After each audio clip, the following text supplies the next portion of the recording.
ఇంత పకడ్బందీగా ఆధారంలో కూడా ఈ 9-10 సంవత్సరాలుగా బీఆర్ఎస్ పార్టీ ఉన్నది, అక్కడ మంత్రులు ఉన్నారు, అనేక మందిని సంప్రదించవచ్చు కదా, ఎప్పుడైనా సంప్రదించారా మీరు?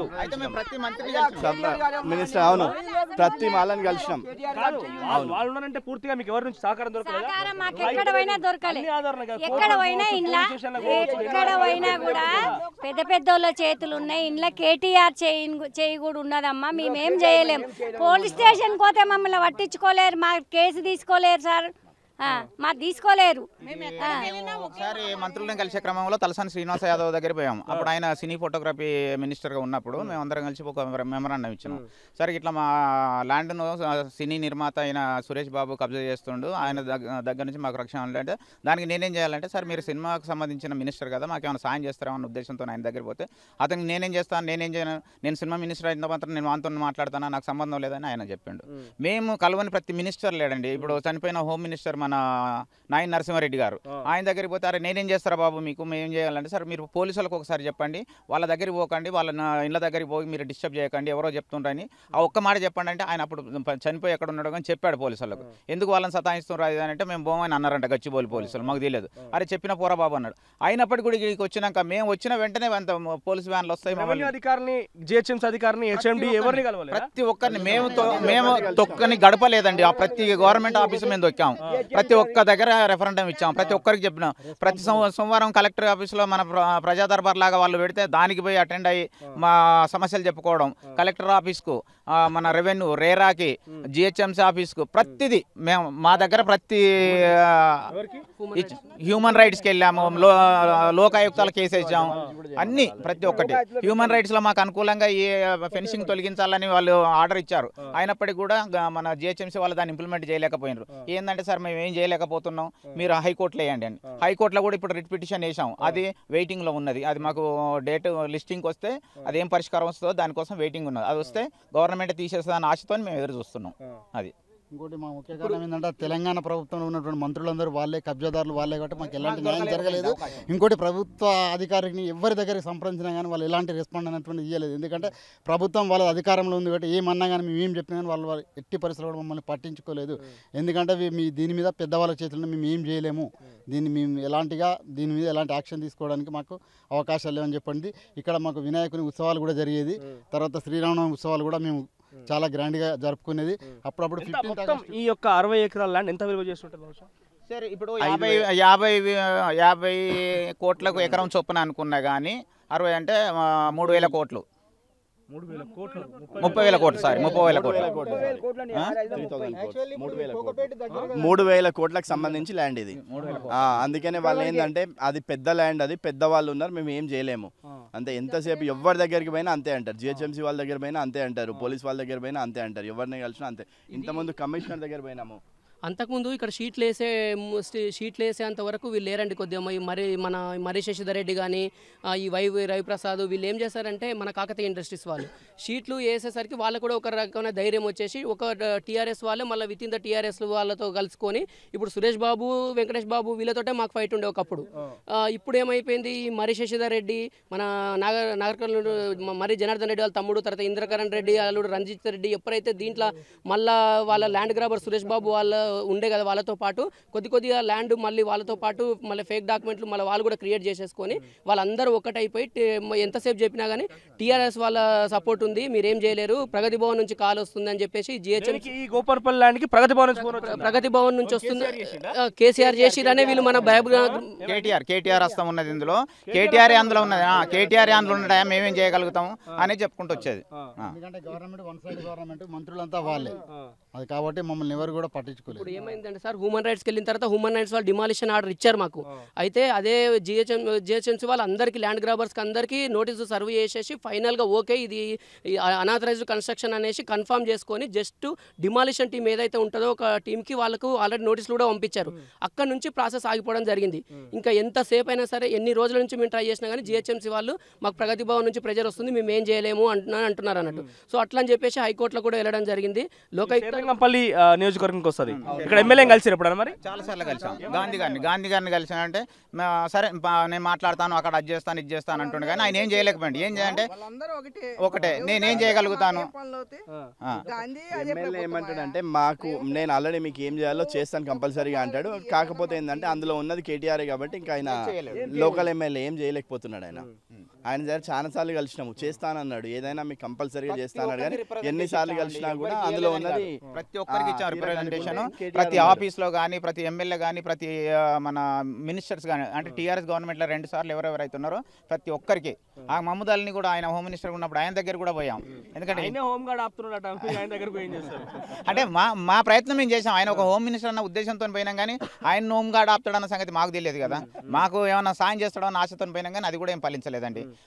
హరీష్ రావు గారి దగ్గర పోయినాం. ఇక్కడ జనవరి 26 తారీఖు ఆగస్టు 15 రోజు మాత్రమే కుటుంబ సమేతంగా వచ్చి అంటే కుటుంబ సభ్యులతో వస్తాం, కానీ ఎవ్రీ వీక్ వచ్చి చూసిపోతా ఉంటాం. బయటనే రేకుల అవతల నుంచే బయటికి పోతాం. అంతకు మించి మేము ఏం చేయలేము అన్నట్టు. అది రోజు చూసుకుంటూ వెళ్తున్నాం. మరి ఒక రోజైనా చూస్తే లోపల కన్నా వచ్చే అవకాశం నివాసం ఉండేది ప్లేస్లలో ఉంటున్నాం. ఇప్పుడు ఇక్కడ నుంచి గోపన్పల్లిలో ఉంటారు, ఆఫీస్ పేటలో ఉంటారు, కొండాపూర్లో ఉంటారు, వచ్చినప్పుడల్లా ఇలా చూసుకోవడం ఇప్పుడు ఎంత నీట్గా చేసారో చూడండి. ఇట్లా ఉన్నది ఎంత నీట్గా ఉంది చూడండి లోపల. కంటైనర్లు ఉన్నాయి. క్రికెట్ గ్రౌండ్ లాగా చేసి పడేసారు. అదే ఎప్పుడు ఏ సంవత్సరంలో ఇది? 2021 అక్టోబర్ 30th రోజు నైట్ 11 గంటల రాత్రి వచ్చేసి దాదాపు 150-200 మంది గుండాలతో సహా పోలీసుల సాయంతో వచ్చేసి ఇండ్లని గూలగొట్టి ఇండ్ల సామాన్ అంతా బయటపడేసి మేమంతా బాధితున్నామండి. అది వచ్చింది రాత్రి.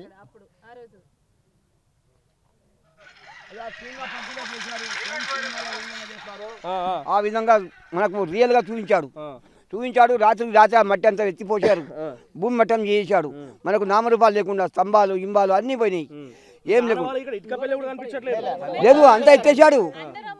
కూలగొట్టిన తర్వాత కొంతమంది కలిసి టెంట్లు వేసుకున్నాం. ఇక్కడ టెంట్లు వేసుకుంటే ఆ టెంట్లను కూడా మొత్తము కరెంట్ ఉంటే ఇక్కడ ఉంటారేమో అని ఎక్కడి మొత్తం కరెంటు వైర్లు కూడా తెంపేశారు. కరెంట్ లేకపోతే ఇక్కడ ఉండలేరు కదా. కరెంట్ ఉండే చిన్న పిల్లలు వేసుకొని ఉన్నాం అందరం. పవర్ కూడా తీసేశారు. ఇక్కడ పవర్ ఉంటే పవర్ లైన్స్ సపరేట్ గా డబ్బులు పెట్టి చేసుకున్నాం. అక్కడ గచ్చిబౌలి సబ్ స్టేషన్ పోయి వాళ్ళతో మాట్లాడి డీటెయిల్ కట్టుకొని మేము తెప్పించుకునేది ఈ కరెంట్.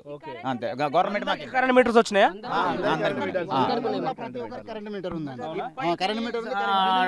వాటర్ కనెక్షన్స్ ఇప్పటికీ ప్రాపర్టీ ట్యాక్స్ ప్లాట్ ఉంది సార్. నేను కూడా వెహికల్ ల్యాండ్ ట్యాక్స్ కూడా కట్టాను. నా దగ్గర ట్యాక్స్ కట్టినట్టు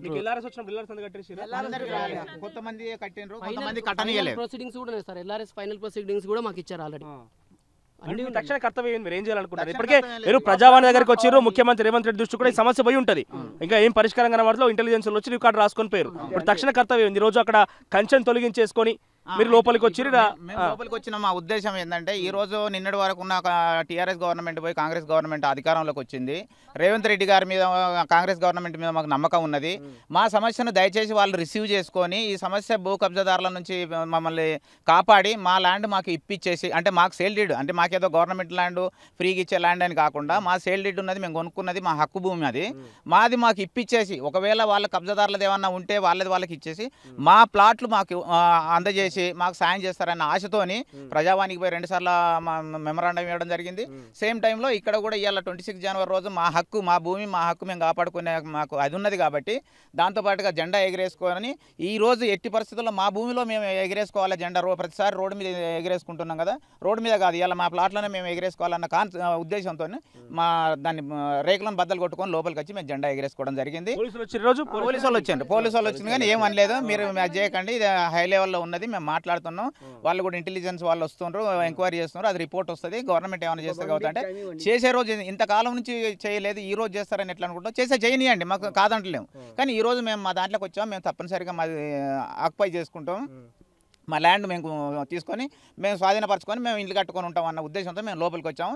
ఇప్పటికైనా గవర్నమెంట్ మాకు సహాయం చేసి మా బాధను మా ఆవేదనను అర్థం చేసుకొని మాకు సహాయకారిగా ఉంటూ మా సమస్యను పరిష్కరిస్తుందని రేవంత్ రెడ్డి గారికి చేతులెత్తి మొక్కుతున్నాం. మరోవైపు మీ దాంట్లో కొంతమంది చెప్తుంది ఏంటంటే కొంతమందికి ఇక్కడ ఫ్లాట్స్ ఎవరైతే వెకేట్ చేసిపోయారో వాళ్ళకి 50,000 రూపాయలు ఇచ్చి కొంతమందికి పంపించేసినట్టు అయితే 1-2 రూమ్లల్లో అట్లా ఇచ్చిండ్రు అనేది విన్నాం. మేము ఇచ్చింది కూడా చూడలేదు. ఎందుకంటే 1-2 రూమ్లు ఇక్కడ లేని వాళ్ళు ఏం చేసిండ్రంటే ఎవరో ఉండాలన్న ఉద్దేశంతో టెంపరీగా వాళ్ళ పని వాళ్ళని ఎవరినో పెడితే వాళ్ళను బెదిరించి మేము బోము మా సార్ కొడతాడు అది అని ఏదో అన్నారు. అన్నప్పుడు లేదా నీకు బాబు 50,000 ఇస్తా అని అన్నారంట. ఒకరిద్దరికి ఇచ్చిండ్రు అనేది విన్నాం, బట్ మేము చూడలేదు.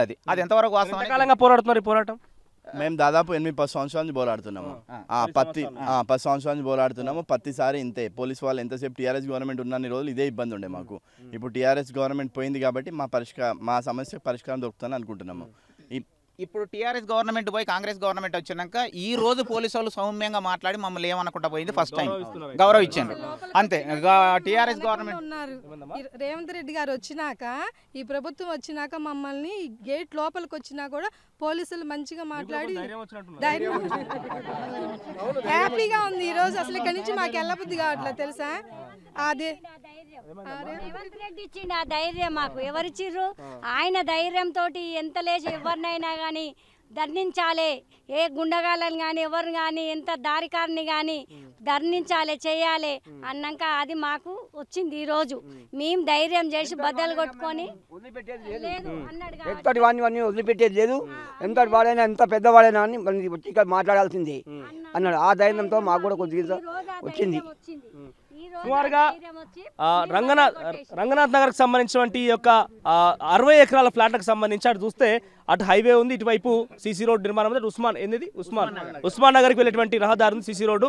ఇక ఓవరాల్గా ఇక్కడ మనం చూడొచ్చు మొత్తం లిమిటేషన్స్ చూసాం, మనం హద్దులు కూడా చూసినాం. ఇక్కడ ఒక ఆలయాన్ని నిర్మించుకుంటే ఆలయాన్ని కూడా కూల్చివేసే ప్రయత్నం జరిగింది. అయితే 10-12 సంవత్సరాలుగా నిర్విరామంగా పోరాడుతూనే ఉన్నారు. కానీ పలుమార్లు పోలీసుల నుంచి కావచ్చు, అధికారుల నుంచి కావచ్చు, వీళ్ళకి వచ్చిన సమాధానం ఏంటయ్యా అంటే కేవలం ఇక్కడ పెద్ద హస్తం ఉన్నది. ప్రగతి భవన్ నుంచి ఫోన్ వచ్చిందట. మరి ప్రగతి భవన్ నుంచి ఎవరయ్యా అంటే వీరు చేస్తున్న ఆరోపణ మేరకు కేటీఆర్ గారే ఫోన్ చేసి కేటీఆర్ హస్తమే ఉన్నది ఇందులో, అందుకే పూర్తిగా నీలమట్టం చేశారు. మీరు చూస్తే కానీ ఇక్కడ ఇందాక పెద్ద చెప్పింది సినిమా తరహా జరిగింది మొత్తం కూడా సేమ్ అదేనండి. సినిమా తరహాలో చేశారు, భూమి మట్టం చేశారు ఫ్లాట్స్.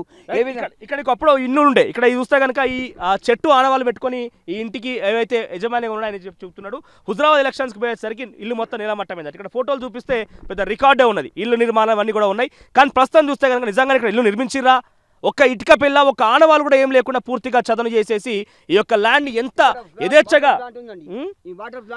యథేచ్ఛగా దీని యొక్క నిర్మాణం చేపట్టారు. రోజు మరోవైపు చూస్తే కనుక ఇక్కడ రామానాయుడు స్టేడియం కట్టేందుకు గ్రిల్ ఏర్పాటు చేసుకున్నాడట సురేష్ బాబు. సో గతంలో తలసాని శ్రీనివాస్ యాదవ్ను సంప్రదించిన, ఇక్కడ ఎమ్మెల్యేని సంప్రదించిన, పలుమార్లు మంత్రులను కలిసినప్పటికీ సమాధానం దొరకలేదట. మన ప్రజావాణి కార్యక్రమానికి వచ్చి పెద్ద ఎత్తున ఆందోళన చేపట్టారు.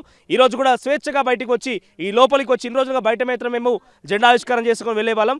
బయట మా ల్యాండ్ ఎట్లా ఉందని చెప్పి ఆ యొక్క బ్లూ షీట్స్ బయట నుంచే చూసుకొని వెళ్ళే వాళ్ళం. ఈరోజు నేరుగా గణతంత్ర వేడుకలు మేము ఆ గేట్లని ఆ యొక్క కంచెల్ని తొలగించి లోపలికి వచ్చి జెండా ఆవిష్కారం చేసుకున్నామంటున్నారు. పెద్ద ఎత్తున మాకు ఆశాభావం వ్యక్తం చేస్తున్నాం. ఎలాగైనా ప్రభుత్వం మాకు న్యాయం చేస్తున్నట్టు కూడా వేడుకుంటున్నారు. ఒకసారి వాళ్ళతో ఇప్పటిదాకా మనం మాట్లాడి తెలుసుకున్నాం.